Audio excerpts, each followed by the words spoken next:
The Middle East just got a little hotter. Sex therapist Elaine Slavin is currently visiting from her native England.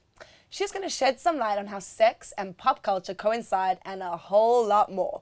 We welcome her now live in our studio. Welcome, Elaine. Thank you for joining us. Sex therapist, what does this even mean? Okay, so what's a sex therapist do? Lots of people ask me that question. Lots of people have problems in their sex lives and their relationships. Actually, recently I read a survey to say that between a third and a half of all people have problems with sex at some point during their lives. I knew it! I knew it! So we're in great demand, really. The sorts of difficulties that we see that people come to see a sex therapist with might be that they have problems with desire. For some reason they've gone off sex. Women may have problems with penetration, being able to accept penetration. Men might find it very difficult to get an erection, to maintain an erection, and maybe they might ejaculate much quicker than they hope to be able to do. Also, both sexes might have problems with orgasms. We're living currently in a very online, constantly connected world, obviously with the internet, cell phones, text messages, Facebook.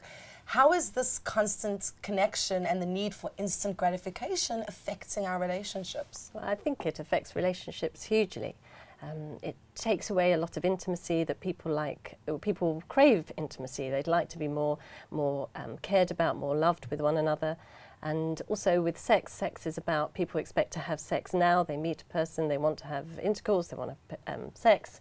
And so sex becomes very truncated. It's all about penetration rather than actually about loving and caring and enjoying one another's bodies and taking time with it. Guilty.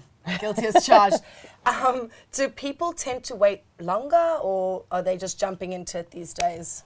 Well, my impression is that people are very happy just to meet someone, jump into bed with them, and then worry about whether they like them or not afterwards. Let's talk, about pornography at the moment. It's obviously everywhere. The internet is full of it. It's very easily accessible. How is that affecting young boys and girls, and even my generation, the 20s at the moment? How is that affecting our relationships? But again, it has a huge influence on your relationships. When you watch pornography on the internet or watch any erotica, they are beautiful bodies. People have very enlarged genitalia that you're watching.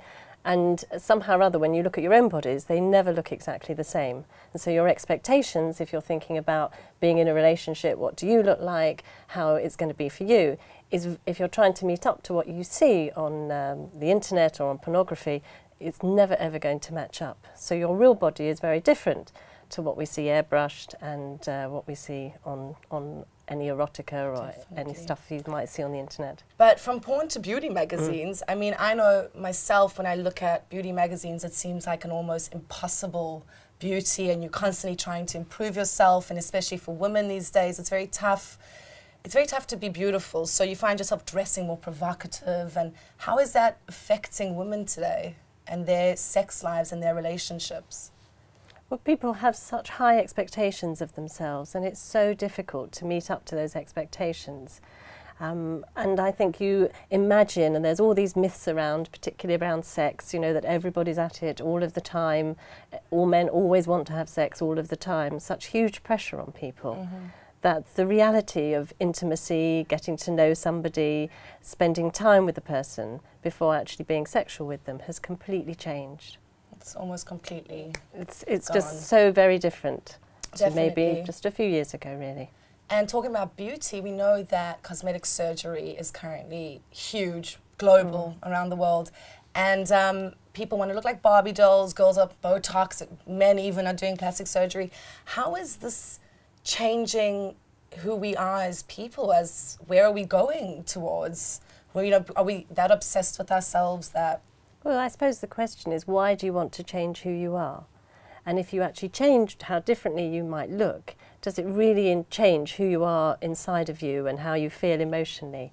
And often the answer is no. People like to try to change who they are on the outside, but on the inside still the emotional issues that you might have, psychological issues that you might have, your feelings about yourself may not really change. Right. And I know you're not an expert on Judaism or religion, but have you seen in your practice a difference between religious and secular Jews, their relationships, their sex lives? Well, there's obviously a fundamental difference in religious Jews, that they would not be sexual with one another before they're actually committed to one another. Whereas obviously in secular Judaism or in any other part of any other religion, that's not always the case. But do you find actually a difference between Jews and everyone else in England?